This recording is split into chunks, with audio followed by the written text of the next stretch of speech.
ตอนนี้เราก็ได้รับเกมมาจากมินแมกกาซีนนะครับชื่อเกมว่านับ10กับจีนใครจะจุดมากกว่ากันไปดูคำถามแรกกันเลยครับผมว่านับ10จีนเนี่ยจริงๆเป็นคนขี้หึงนะหึงแบบแสดงออกอารมณ์น้อยแต่จริงๆอ่ะใครดูก็รู้ดูจากบนดาวอังคารยังรู้เลยแต่นับ10เนี่ยจะเป็นคนที่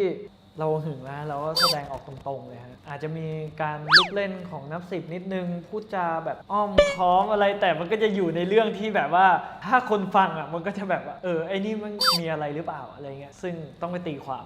นับ10แหละถ้าเป็นนับ10นะ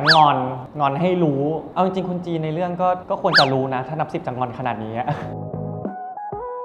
นับ10ครับเพราะนับ10ตามจีบจีนอยู่ก็นับ10ก็ต้องตามใจจีนทุกอย่างอยู่แล้วฮะนับ10เป็นคนตามใจคนจีนถ้าในเรื่องน่าจะเป็นนับ10ครับดื้อยังไงก็ไม่ฟังคำสั่งของคนอื่นเอาแต่ใจตัวเองอะไรหลายๆอย่างขัดใจคนนู้นคนนี้เรียกร้องความสนใจคนจีนอะไรอย่างเงี้ยชีวิตจริงไม่ดื้อเลยฮะนับ10ดื้อทุกคนยกเว้นคนจีนดื้อไหมคนจีนไม่ค่อยดื้อแต่ถ้าอัพอะสนคนจีนก็วิ่งก่อนนับ10น่าจะปกป้องคนจีนแหละก็ต้องคนจีนแน่นอนนะเขาเป็นคนค่อนข้างขี้กลัวนิดนึงอะไรอย่างเงี้ยเราก็จะเป็นคนคอยปกป้องเขา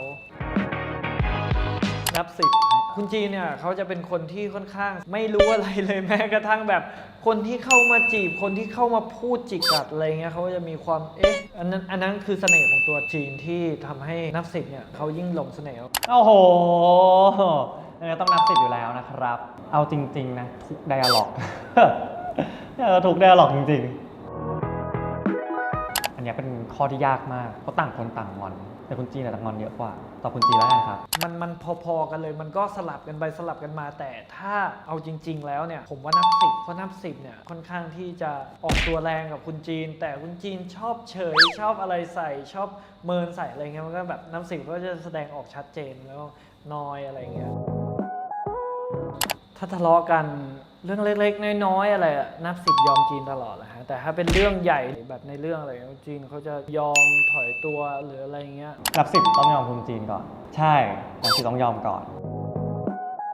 นับ10มันจะมีแผนการหลายๆอย่างของนับ10ที่จะเกิดขึ้นภายในเรื่อง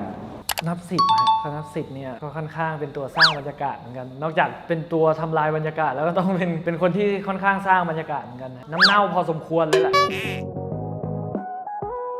จีนครับเพราะจีนเป็นคนน่ารักครับจีนดีกว่าฮะจีนเป็นคนน่ารักกว่าเรื่องนับ10 นับ10เป็นคนที่สามารถดูแลคนได้จริงๆจีนติดไป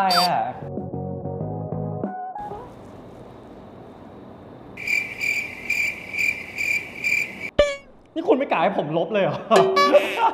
เอาไปเลยอีโมจิแมวมันชอบใช้อีโมจิแมวแล้วเวลาเห็นเราก็จะนึกถึงมันแล้วก็หัวใจสีดำนึกก่อนว่าจะออกมาประมาณไหน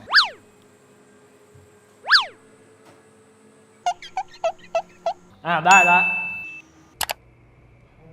มันเป็นคนดื้อฮะเป็นคนแสบๆซนๆขี้แกล้งแต่สนุกสนานนะฮะได้บ้างประมาณนี้พอดูออกใช่ไหมฮะและสุดท้ายนี้นะครับเราก็ขอฝากด้วยนะครับกับมินแมกกาซีนนะครับวอลลุ่ม4นะฮะแล้วก็คอลัมน์มินสไตล์ไอเดียนะครับที่มีคุณก้าวนพเก้าแล้วก็ผมเนี่ยมาร่วมสนุกกันมาร่วมถ่ายภาพกันแบบไลฟ์เลยก็ว่าได้นะครับกลางห้างเลยนะครับผมก็จะมีทั้งบทสัมภาษณ์แล้วก็มีทั้งรูปที่เราได้ถ่ายกันยังไงขอฝากด้วยนะครับกับมินแมกกาซีนวอลลุ่ม4นี้นะครับผมสวัสดีครับ